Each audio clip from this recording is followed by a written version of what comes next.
So এই পর্বে আমরা টুলবার, কন্ট্রোল মেনু এবং ওয়ার্কিং প্রসেস নিয়ে আরও কিছু জানার চেষ্টা করব। সো লেটস সে আমরা প্রথমত যে ডকুমেন্ট আমাদের অলরেডি এক্সিস্টেড আছে, এই ডকুমেন্টটাকে আমরা কিছুটা কাজের জন্য ব্যবহার করব এবং সেই কাজের জন্য আমাদের যা যা করণীয় ওই বিষয়গুলি কিভাবে কাজ করে। তো প্রথমত হচ্ছে আমাদের টুলবারটা কি। টুলবারগুলো হলো মূলত হচ্ছে আমরা যেই ধরনের টুলসগুলো ব্যবহার করে আমাদের ইনডিজাইনের একটা আউটপুট রেজাল্ট বের করব। হতে পারে সেটা লেখার জন্য, হতে পারে সেটা কোনো একটা রং দেওয়ার জন্য, হতে পারে সেটা একটা কোনো একটা শেপ স্ট্রাকচার আঁকার জন্য বা অন্যান্য যে কোনো বিষয়।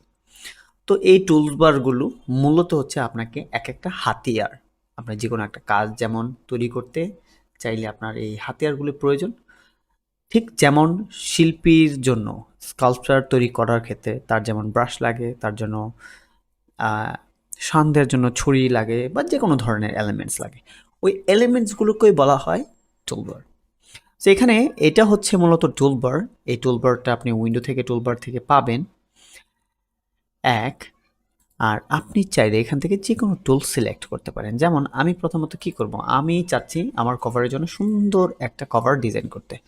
তাই প্রথমত এই রেক্টেঙ্গল টুলটা নিলাম। রেক্টেঙ্গল টুলটা নেওয়ার পর আই এম সো সরি, আমি রেক্টেঙ্গল টুলটা নিলাম, এখন এতটুকু হলো। এখানে আমার দুইটা কালার আছে, এটাও টুলবারের একটা অংশ। আমি চাই নিচের কালো কালিটা থাকবে না, সেটাকে আমি নান করে দিব এক। এখন এটাকে চাইলে আমরা আরেকটু বড় করতে পারি। তার পরবর্তীতে আমরা চাই একটা লেখা বসাতে। সো মনে রাখবেন, InDesign is all about framing. আপনি ইনডিজাইনে যদি ফ্রেম করেন তখনই আপনি কাজের মধ্যে থাকবেন। InDesign is all about framing. So আমরা যদি টেক্সট ফ্রেম করতে চাই, এভাবে একটা টেক্সট ফ্রেম নিয়ে নিলাম। এখন এই টুলবারের সাথে উইন্ডো বারের কি সম্পর্ক, প্রপার্টিজগুলোর কি সম্পর্ক? দেখুন, ইনডিজাইন এমনভাবে তৈরি হয়েছে, আমরা যেটা প্রাথমিকভাবে বলেছিলাম যে ইনডিজাইন এমনভাবে তৈরি হয়েছে যেখানে ইনডিজাইন আপনাকে দেখাবে অপশনস। আপনি যা করতে চাইবেন সে যেন অলরেডি আপনার মাইন্ডটাকে রিড করতেছে, সে বুঝতে চাচ্ছে আপনি কি করতে চান এবং সে অনুসারে আপনার সামনে অনেক কিছু নিয়ে আসবে। সো প্রথমত যেমন ধরেন আমি একটা শেপ, যেটা আমরা এটা নিয়েছিলাম, এটা যদি নিই তখন দেখা যাবে যে এটাতে এক ধরনের অপশনস। মানে কি, এই শেপটা বা এই আকৃতিটা ধরার পর আমরা যা যা করতে চাই বা করতে পারবো, সচরাচর যেগুলো প্রয়োজন, এই বিষয়গুলো আমাদের সামনে নিয়ে আসছে। এখন আমি যদি আবার লেখাতে যাই, যেখানে আমি লিখবো কিছু,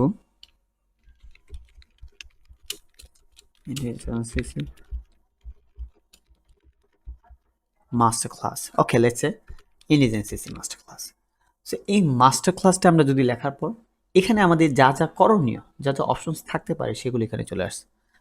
তো মূলত কি, এগুলো হচ্ছে আমাদের উইন্ডো বার, যেগুলোতে আমরা প্রপার্টিজ বা আমাদের কাজের ধরন, বিস্তারিত এডিশনাল ইফেক্টস সব কিছু করতে পারবো। এগুলো হচ্ছে আমাদের টুলবার।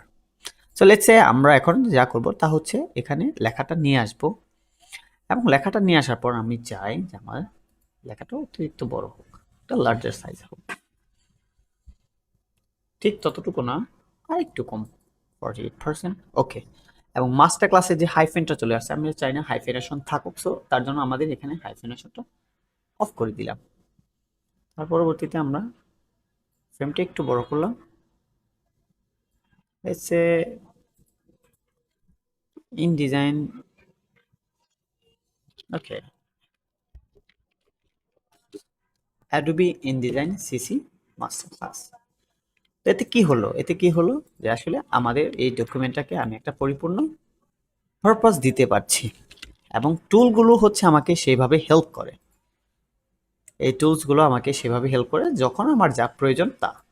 এখন যদি আমি মনে করি যে এ হচ্ছে আমাদের কোর্স, এ হচ্ছে একটা ফ্রেম, আমি এই ফ্রেমের ভিতর কিছু লেখা দিব, হ্যাঁ দিতে পারি। এখান থেকে টাইপ থেকে আমরা ফিল প্লেস হোল্ডার টেক্সট দিলে আমাদের প্রয়োজনীয় টেক্সটগুলো যেখানে যেখানে প্রয়োজন সেভাবে চলে আসলো। এখন আমরা চাইলে আমাদের ফ্রেমটাকে ছোট করতে পারি। কিভাবে ছোট? থেকে কমান্ড বি প্রেস করতে পারি, তখন দেখা যাবে যে এখানে কতগুলি অংশে ভাগ করেছি সেটা আমাদের চলে আসলো। আমরা যদি চাই দুইটা অংশে ভাগ করতে পারি। ডান। এই তো গ্রেট। সো এখানে ইনডিজাইন এবং ইনডিজাইনের পারপাসটা কি সেটা কিন্তু সার্ভ অলরেডি হয়ে গেল। এবং পরবর্তী যে টপিকটা আমরা নিব সেটা হচ্ছে কন্ট্রোল মেনু। এখন আমরা অলরেডি ধরুন একটা ডকুমেন্ট আমরা তৈরি করেছি, এখন এই ডকুমেন্টটাকে আমরা কিভাবে কন্ট্রোলাইজড করব। উইন্ডো থেকে আমরা যদি কন্ট্রোল মেনুতে প্রেস করি দেখা যাবে যে এখানে একটা কন্ট্রোল বার আমাদের জন্য চলে আসছে। তো দেখা যাক আমরা যদি যখন শেপটাকে ধরবো তখন এটাতে এক ধরনের অপশন চলে আসছে, এটাও এক ধরনের বিস্তারিত চাহিদা। আমরা যখন লেখাটাকে ধরলাম তখন এক ধরনের অপশন চলে আসছে। আমরা চাইলে আবার আরেকটু বিস্তারিত অপশনে যেতে পারি। যেমন আমরা এখান থেকে ফন্ট অ্যাট্রিবিউটসগুলো চেঞ্জ করার চেষ্টা করি, বোল্ড। আমরা শেপটা আরেকটু বড় করি। ওকে, মাস্টার ক্লাসটাকে আমরা কিছুটা লাইট ইটালিক দিলাম এবং ছোটও দিলাম।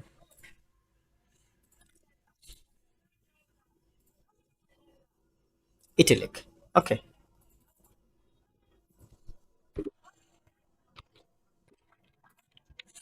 এই হচ্ছে আমাদের অ্যাট্রিবিউট।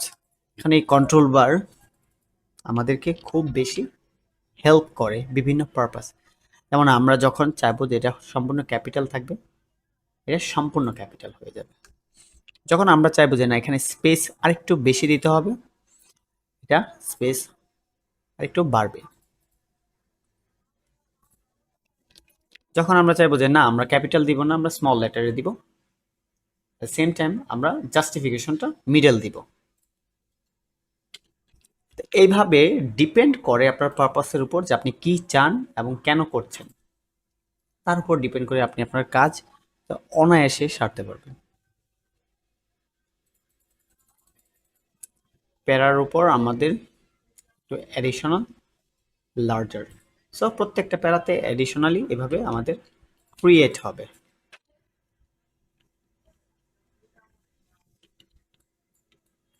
কন্ট্রোল বি দিয়ে আমরা যদি এটাতে 3টে দিই, ওকে,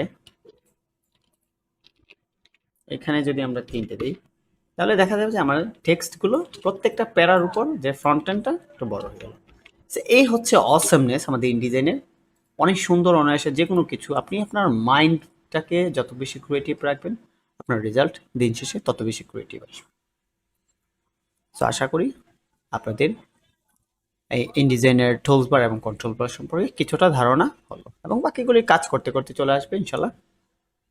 থ্যাংক ইউ।